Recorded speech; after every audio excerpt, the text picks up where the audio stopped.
자, 이종근 시장님. 네네. 지금 이제 이명박 대통령의 수사와 관련해서는 처음에는 두 개였다. 쌍끌이 수사. 그런데 한 가지가 또 추가가 됐어요. 그렇습니다. 어떻게 지금 진행이 되고 있나요?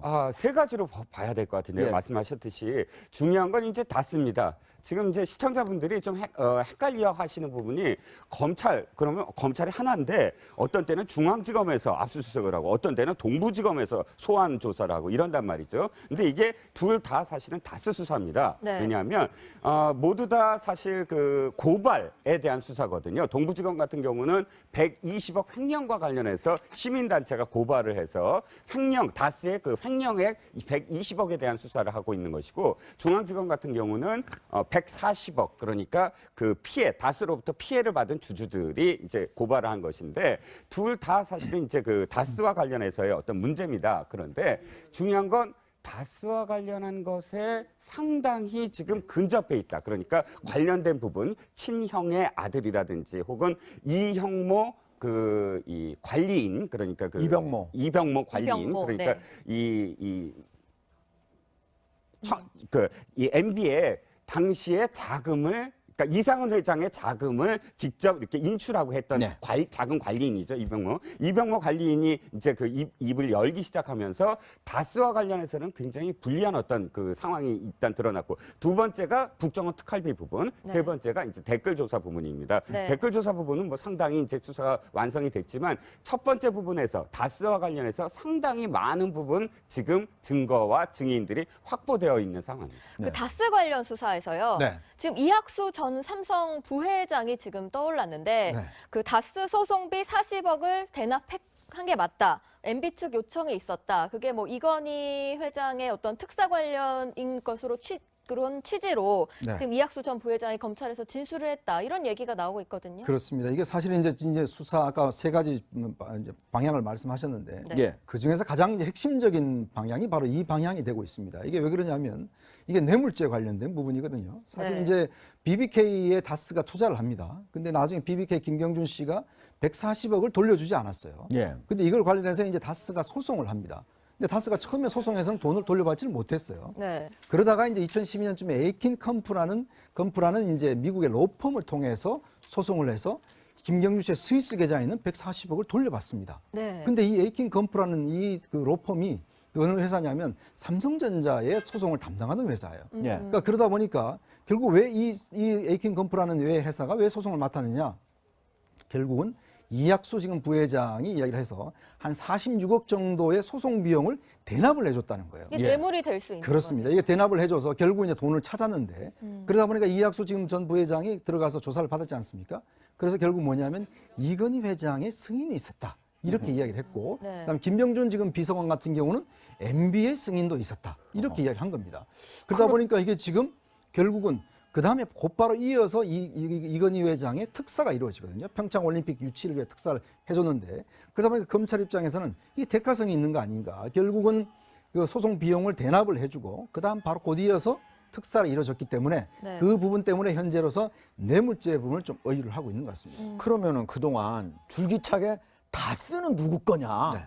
이런 얘기를 많이 했었잖아요. 그동안 뭐 자금 흐름을 쭉 보니까 이게 혹시 이명박 대통령에 연관된 거 아니냐 많이 했지만 만약에 삼성에서 46억이나 거기에 소송 비용을 대납을 했다. 그러면 과연 이게 이명박 대통령의 형 이상은 씨 개인 회사라면은 과연 46억을 줄 수 있겠냐 이런 의문이 나올 수 있어요. 그렇죠. 그렇기 때문에 이제 이 부분이 다스의 주인이 누구냐를 밝힐 수 있는 핵심적인 정황 증거고 또 하나는 네. 나머지 이제 증거들이 모아는 가지만 그렇지만 결정적으로 다스가 이명박 전 대통령 것이다라는 게 이제 그동안은 없었지 않습니까?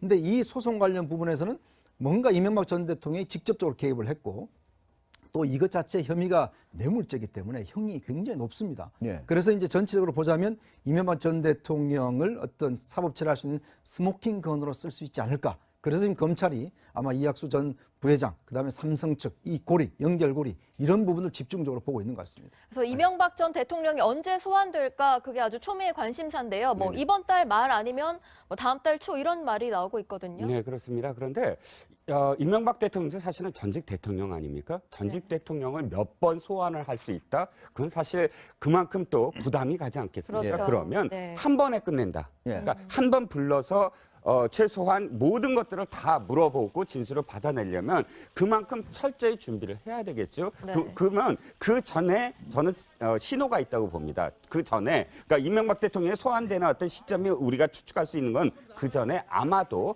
김윤옥 여사나 혹은 이시영 아들 이시영 씨 네. 이 두 사람이 소환이 결정됐다 그러면 그 이후에 바로 이명박 대통령이 소환될 거라고 보여지는 것이죠. 왜냐하면 그게 마지막 고리. 그 두 사람의 증언이 마지막 고리고 또 가족들을 소환함으로써 마지막 압박이 될 수 있으니까 네. 그 이명박 대통령의 직전에 저는 가족들 소환이 하나의 어떤 시그널이 될 수 있다고 봅니다. 네. 만약 이명박 대통령이 소환이 된다고 한다면 바로 구속될 가능성이 높다 이렇게 봐야 되는 건가요? 그건 저는 아직은 좀 미지수라고 봐요. 그러니까 여기서 저는 아직도 정무적인 판단이 좀 개입이 될 여지가 있다고 봅니다. 네. 그러니까 물론 법대로 해서 검찰이 그만큼 어떤 그런 모든 증거를 확보해서 네. 그 구속 수사를 한다고 한다면 그것에 대해서 그러니까 왈가왈부해서 할 수는 없지만 그러나 전직 대통령을 그만큼 이 모든 전직 대통령을 박탈하고 전부 구속을 한다 두 사람을 그랬을 때 닥쳐올 어떤 그런 부담감 이런 것들이 정무적인 어떤 고려가 거기서 있을 수도 있다 이렇게 생각이 듭니다. 알겠습니다.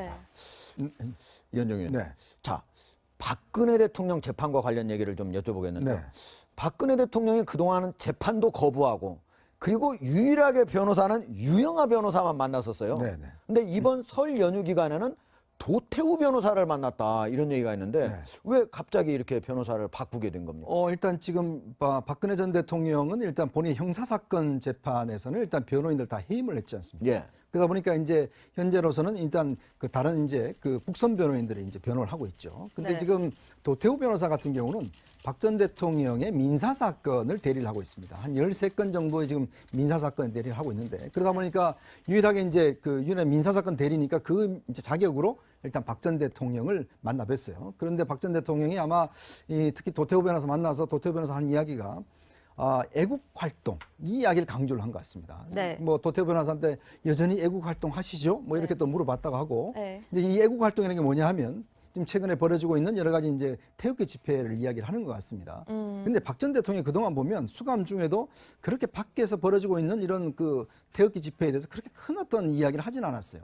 큰 메시지는 없었는데 문제는 이제 박 전 대통령 혼자만 남았습니다. 지금 최순실도 이제 선고가 났고 20년 났고 이제 박 전 대통령 선고만 남아 있는 상황에서 예. 박 전 대통령이 애국 활동이라는 것들을 좀 이야기를 하면서 구체적으로 이야기를 했단 말이죠. 그건 네. 뭐냐면 이제는 본인은 법적인 다툼이 이제는 의미가 없다. 결국 이제는 장외의 자기 지지 세력, 이 세력을 어떻게 규합해 나가고 이 사람들과 함께 할 것인가. 아마 이 부분을 좀 집중적으로 고민한 것 같아요. 네. 그래서 도태우 변호사가 나와서 한 이야기도 보면 향후 아마 박 전 대통령의 활동은 법정 투쟁보다는 실제 이 애국 활동, 즉 태극기 집회, 여기와 직접적 연결된 활동들을 하지 않겠는가라는 좀 그런 전망들이 나오고 있습니다.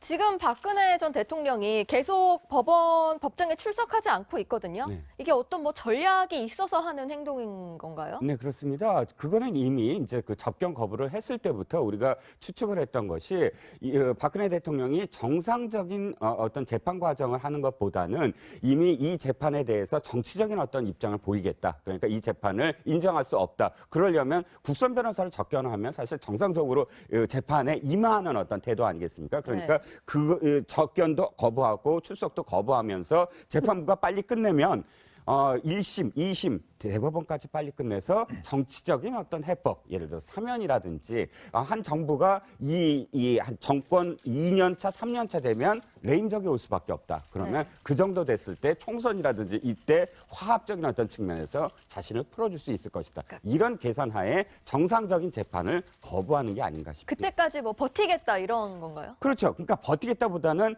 내가 이 정상적인 재판을 안 받을 테니 재판을 끝내라. 재판은 그대로 걸석 재판으로 끝낼 수 있거든요. 그러니까 그런 어떤 뭐 계산을 할 수밖에 없겠죠. 네. 이현정 의원. 네. 자, 최순실 씨 형량이 네. 생각보다 상당히 많이 네, 나왔습니다. 자, 그런데 그동안의 이재용 삼성 부회장 그리고 최순실 씨의 선고 형량을 보면은 그리고 거기에 있는 재판 내용을 보면은 박근혜 대통령에 대한 책임을 엄청 많이 강조를 했어요. 네.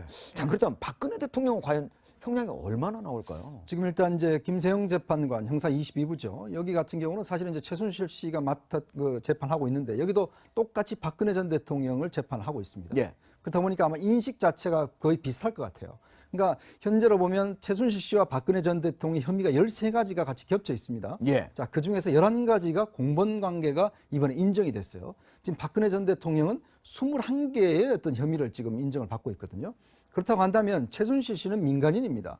민간인임에도 불구하고 여러 가지 지금 국정농단 개입한 거로 해서 20년이 나왔어요. 그러면 박 전 대통령은 형식적으로 보자면, 법논리적으로 보자면 그보다 훨씬 더 많이 나올 수가 있죠. 예. 그러니까 그렇다면 지금으로 봐서는 제가 볼 때는 한 25년에서 무기까지도 나올 수 있지 않을까. 예. 다른 거 이제 할 경우에 또 거기다가 이제 여러 가지 혐의가 추가가 될 텐데 아마 그런 걸로 보자면 박 전 대통령 혐의는 최순실보다는 많고, 예. 그 다음에 이제 과연 그런 무기가 될 것이냐 안 될 것이냐 이걸 이제 좀 판단할 텐데 예. 일단 정도로 뭐 법률가들 이야기는 한 25년 정도 형이 나오지 않겠는가 뭐 그렇게 좀 전망하고 있는 거죠. 25년이라면 박근혜 대통령이 70대 중반까지는 결국은 감옥에 있어야 된다 이런 얘기네요. 그렇죠. 뭐 그렇게 이제 인정이 된다면 되는데 이제 아까 이 말씀 이종근 씨가 말씀해 주셨지만 사실 이 박 전 대통령은 최순실 씨하고는 조금 다른 차원이죠. 네. 왜냐하면 이거는 좀 정치적으로 판단해야 될 그런 차원이 있지 않겠습니까? 네. 앞으로 또 이명박 전 대통령에 대한 사법 처리 문제도 이제 걸려 있는 것이고 그래서 박 전 대통령이 지금 재판을 거부하는 이유가 최순실 씨 지금 나중에 하는 이유가 나도 재판 안 받아버렸더라면 뭐 이렇게 최순실도 이야기를 하고 있는데 예. 결국은 사면이 될 게 아니냐는 이제 판단하는 것이죠. 네. 그렇기 때문에 이 법원의 형량에 대해서는 박 전 대통령 입장에서는 크게 신경을 쓰고 있지는 않는 것 같습니다. 네. 예. 자, 이현종 논설위원하고 그리고 이종근 데일리한 논설실장하고는 여기서 인사드리도록 하겠습니다. 고맙습니다.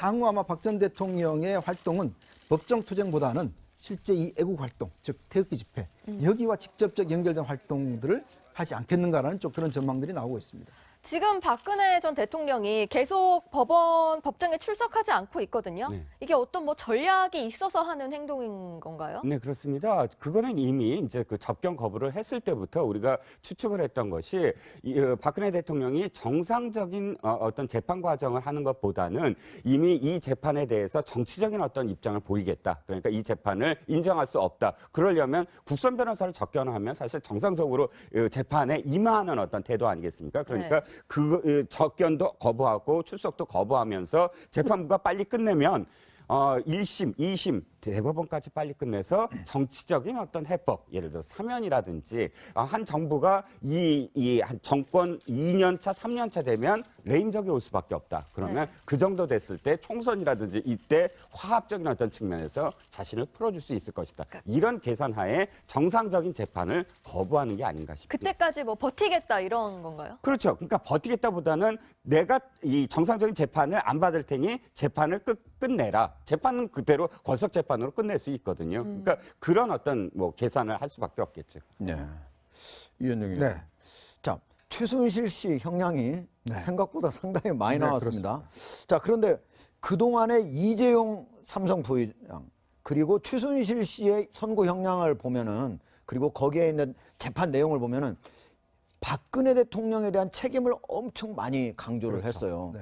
자, 그렇다면 박근혜 대통령은 과연 형량이 얼마나 나올까요? 지금 일단 이제 김세영 재판관 형사 22부죠. 여기 같은 경우는 사실은 이제 최순실 씨가 재판하고 있는데 여기도 똑같이 박근혜 전 대통령을 재판하고 있습니다. 예. 그렇다 보니까 아마 인식 자체가 거의 비슷할 것 같아요. 그러니까 현재로 보면 최순실 씨와 박근혜 그래서 그러니까 왈가왈부할 수는 없지만 그러나 전직 대통령을 그만큼 이 모든 전직 대통령을 박탈하고 전부 구속을 한다 두 사람을 그랬을 때 닥쳐올 어떤 그런 부담감 이런 것들이 정무적인 어떤 고려가 거기서 있을 수도 있다 이렇게 생각이 듭니다. 알겠습니다. 네. 이현종 의원. 네. 자, 박근혜 대통령 재판과 관련 얘기를 좀 여쭤보겠는데요. 네. 박근혜 대통령이 그동안은 재판도 거부하고 그리고 유일하게 변호사는 유영하 변호사만 만났었어요. 네, 네. 근데 이번 설 연휴 기간에는 도태우 변호사를 만났다 이런 얘기가 있는데 네. 왜 갑자기 이렇게 변호사를 바꾸게 된 겁니까? 일단 지금 박근혜 전 대통령은 일단 본인 형사사건 재판에서는 일단 변호인들 다 해임을 했지 않습니까? 예. 그러다 보니까 이제 현재로서는 일단 그 다른 이제 그 국선 변호인들이 이제 변호를 하고 있죠. 근데 네. 지금 도태우 변호사 같은 경우는 박 전 대통령의 민사 사건을 대리를 하고 있습니다. 한 13건 정도의 지금 민사 사건 대리를 하고 있는데 그러다 보니까 유일하게 이제 그 유일한 민사 사건 대리니까 그 이제 자격으로 일단 박 전 대통령을 만나 뵀어요. 그런데 박 전 대통령이 아마 이 특히 도태우 변호사 만나서 도태우 변호사 한 이야기가 애국 활동 이 이야기를 강조를 한 것 같습니다. 네. 뭐 도태우 변호사한테 여전히 애국 활동 하시죠? 뭐 이렇게 네. 또 물어봤다고 하고 네. 이제 이 애국 활동이라는 게 뭐냐 하면 지금 최근에 벌어지고 있는 여러 가지 이제 태극기 집회를 이야기를 하는 것 같습니다. 근데 박 전 대통령이 그동안 보면 수감 중에도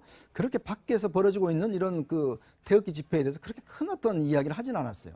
큰 메시지는 없었는데 문제는 이제 박 전 대통령 혼자만 남았습니다. 지금 최순실도 이제 선고가 났고 20년 났고 이제 박 전 대통령 선고만 남아 있는 상황에서 예. 박 전 대통령이 애국 활동이라는 것들을 좀 이야기를 하면서 구체적으로 이야기를 했단 말이죠. 그건 네. 뭐냐면 이제는 본인은 법적인 다툼이 이제는 의미가 없다. 결국은 이제는 장외의 자기 지지 세력, 이 세력을 어떻게 규합해 나가고 이 사람들과 함께 할 것인가. 아마 이 부분을 좀 집중적으로 고민한 것 같아요. 네. 그래서 도태우 변호사가 나와서 한 이야기도 보면 46억을 줄 수 있겠냐 이런 의문이 나올 수 있어요. 그렇죠. 그렇기 때문에 이제 이 부분이 다스의 주인이 누구냐를 밝힐 수 있는 핵심적인 정황 증거고 또 하나는 네. 나머지 이제 증거들이 모아는 가지만 그렇지만 결정적으로 다스가 이명박 전 대통령 것이다라는 게 이제 그동안은 없었지 않습니까?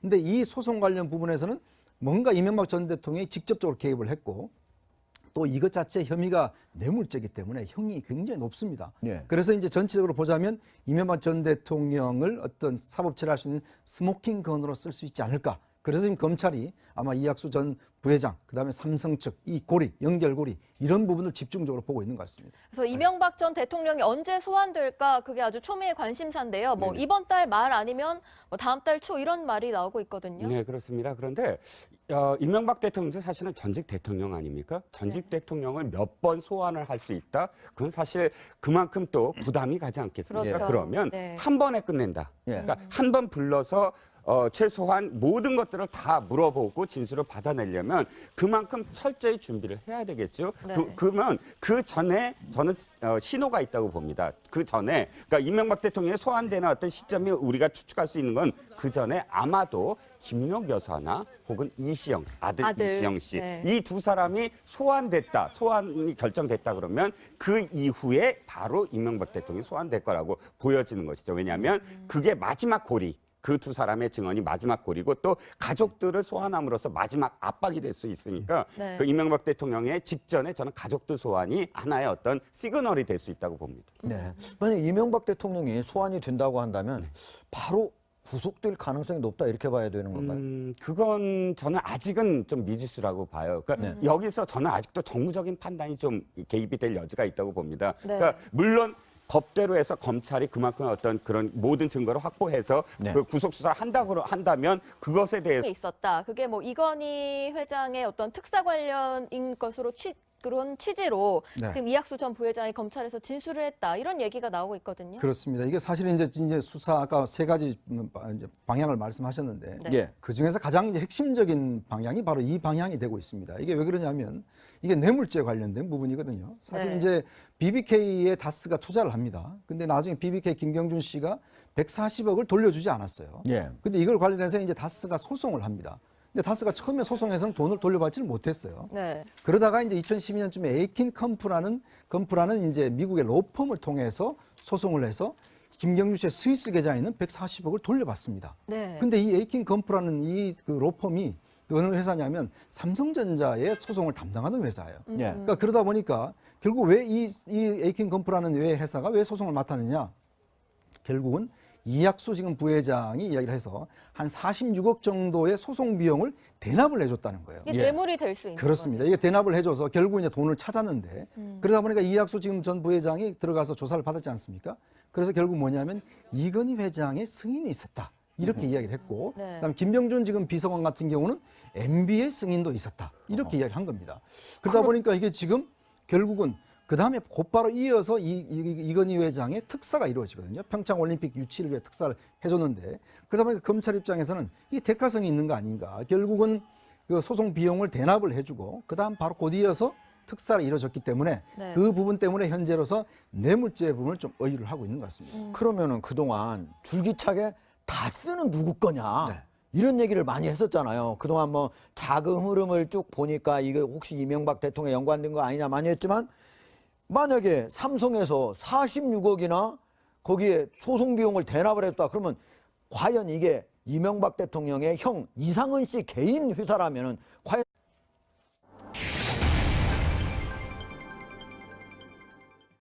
예. 자, 이종근 시장님. 네네.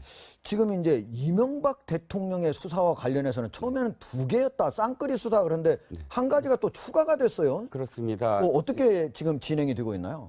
세 가지로 봐야 될 것 같은데요. 예. 말씀하셨듯이 중요한 건 이제 닿습니다. 지금 이제 시청자분들이 좀 헷갈려 하시는 부분이 그러면 검찰이 하나인데 어떤 때는 중앙지검에서 압수수색을 하고 어떤 때는 동부지검에서 소환 조사를 하고 이런단 말이죠. 근데 이게 둘 다 사실은 다스 수사입니다. 네. 왜냐하면 모두 다 사실 그 고발에 대한 수사거든요. 동부지검 같은 경우는 120억 횡령과 관련해서 시민단체가 고발을 해서 다스의 그 횡령액 120억에 대한 수사를 하고 있는 것이고 중앙지검 같은 경우는 140억 그러니까 그 다스로부터 피해를 받은 주주들이 이제 고발을 한 것인데 둘 다 사실은 이제 그 다스와 관련해서의 어떤 문제입니다. 그런데 중요한 건 다스와 관련한 것에 상당히 지금 근접해 있다. 그러니까 관련된 부분, 친형의 아들이라든지 혹은 이형모 이 관리인 그러니까 이병모 관리인 이병모, 그러니까 네. 이 MB의 당시에 자금을 그러니까 이상은 회장의 자금을 직접 이렇게 인출하고 했던 네. 자금 관리인이죠, 이병모 관리인이 이제 그 입을 열기 시작하면서 다스와 관련해서는 굉장히 불리한 어떤 그 상황이 일단 드러났고 두 번째가 국정원 특활비 부분, 네. 세 번째가 이제 댓글 조사 부분입니다. 네. 댓글 조사 부분은 뭐 상당히 이제 수사가 완성이 됐지만 첫 번째 부분에서 다스와 관련해서 상당히 많은 부분 지금 증거와 증인들이 확보되어 있는 상황입니다. 그 다스 관련 수사에서요. 네. 지금 이학수 전 삼성 부회장이 지금 떠올랐는데 네. 그 다스 소송비 40억을 대납한 게 맞다. MB 측 요청